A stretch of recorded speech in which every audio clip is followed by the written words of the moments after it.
सूरत केंद्रीय गृह राज्य मंत्री अजय कुमार मिश्रा ने सूरत में कहा कि सर्वोच्च न्यायालय में जल्द ही हिंदी का उपयोग किया जाएगा। केंद्रीय गृह राज्य मंत्री अजय कुमार मिश्रा ने मंगलवार को सूरत में कहा कि सर्वोच्च न्यायालय में जल्द ही हिंदी का उपयोग किया जाएगा। इस बारे में थोड़े समय में मान्यता मिल जाएगी। मिश्रा यह हिंदी दिवस के उपलक्ष्य में आयोजित 2 दिवसीय अखिल भारतीय राजभाषा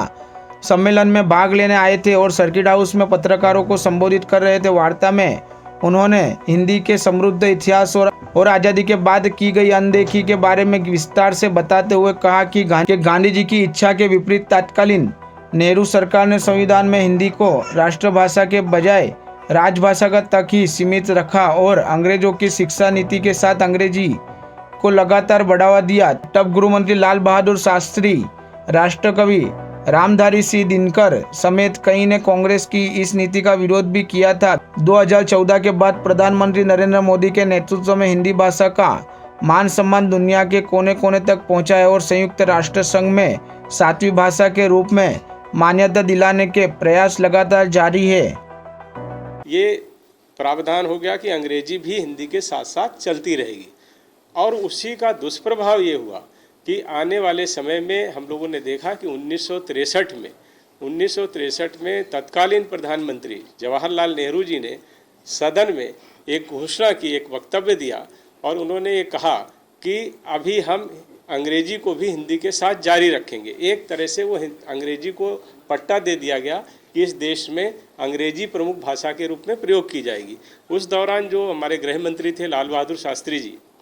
उन्होंने इस बात को सदन पर जब एक भाषा अधिनियम उन्होंने प्रस्तुत किया और उस भाषा अधिनियम के माध्यम से उन्होंने कहा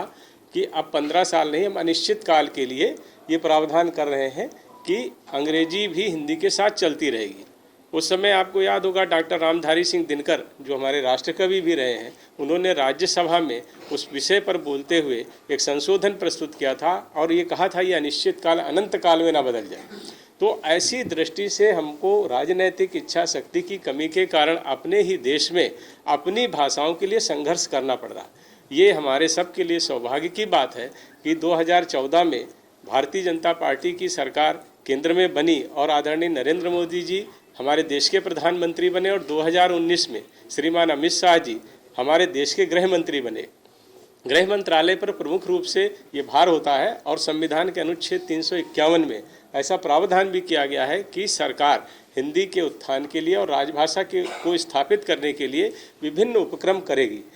लेकिन जैसा मैंने शुरुआत में कहा कि ऐसे कोई भी इच्छा शक्ति ना होने के कारण हम लगातार अपनी भाषा के लिए अपने ही देश में संघर्ष कर रहे थे और हमारी भारतीय भाषाओं को ही एक दूसरे के आमने सामने खड़ा कर दिया गया था। ये बड़ा सौभाग्य है कि हमारे पास इस समय गृह मंत्री के रूप में श्रीमान अमित शाह जी हैं और उन्होंने निरंतर इसके लिए प्रयास किया है और उन्होंने हिंदी के लिए नहीं, हमारे देश की सभी भाषाओं के लिए, भारतीय भाषाओं के लिए एक तरह से कहेंगे उन्होंने अच्छे तरह से जिस तरह से उन बातों को रखा, उसके परिणाम स्वरूप आज हम देख रहे हैं कि लगातार पिछले वर्षों में बहुत सारी स्थितियों में सुधार हुआ है। हमने न केवल अनुवाद की दृष्टि से हमने अनेक ऐप्स शुरू किए, अनेक ऐसे प्रावधान किए, संसदीय समितियों की बात हो, हमारी जो संसदीय समितियों के सर्वेक्षण में जो हमारे सिफारिशें आती हैं उनको राष्ट्रपति को देना हो, राष्ट्रपति के आदेश जारी कराना हो। इसके अलावा उन्होंने और प्रधानमंत्री जी ने लगातार अपने कामकाज में हिंदी का प्रयोग किया और देश ही नहीं दुनिया में जहाँ कहीं पर भी गए भारत की संस्कृति, भारत के ज्ञान, भारत की शिक्षा, भारत की परंपरा, भारत की भाषाओं के सम्मान के लिए लगातार काम किया। परिणाम स्वरूप आज देश ही नहीं पूरी दुनिया में हम देख रहे हैं हिंदी के साथ साथ सभी भारतीय भाषाओं का सम्मान बढ़ रहा है। हमारे प्रधानमंत्री जी और हमारे गृह मंत्री जी के नेतृत्व में आज हम कह सकते हैं हमारे देश में 70 करोड़ से ज़्यादा लोग हिंदी बोलते हैं और हिंदी बोलने, समझने या लिखने की क्षमता 100 करोड़ से ज़्यादा लोगों में है। पूरी दुनिया में अगर देखें 100 से अधिक विश्वविद्यालय हैं जहाँ पर हिंदी पढ़ाई जा रही है। और जैसा मैंने कहा कि लगातार हिंदी के बारे में लोगों का जो पूरी दुनिया, देश ही नहीं पूरी दुनिया के लोगों का एक आकर्षण बना हुआ है और उस आकर्षण का कारण है कि भारत की सभ्यता, संस्कृति और ज्ञान और परंपरा ऐसी है जो पूरी दुनिया को आकर्षित करती है और उसके कारण हमारी भाषाओं के प्रति भी उनका आकर्षण बढ़ा है। तो इस अरे देखेंगे तो पूरी दुनिया के 100 से ज़्यादा देश ऐसे हैं जहाँ पर हिंदी बोली और समझी जाती है। कई लोग वहाँ पर हिंदी का प्रयोग करते हैं।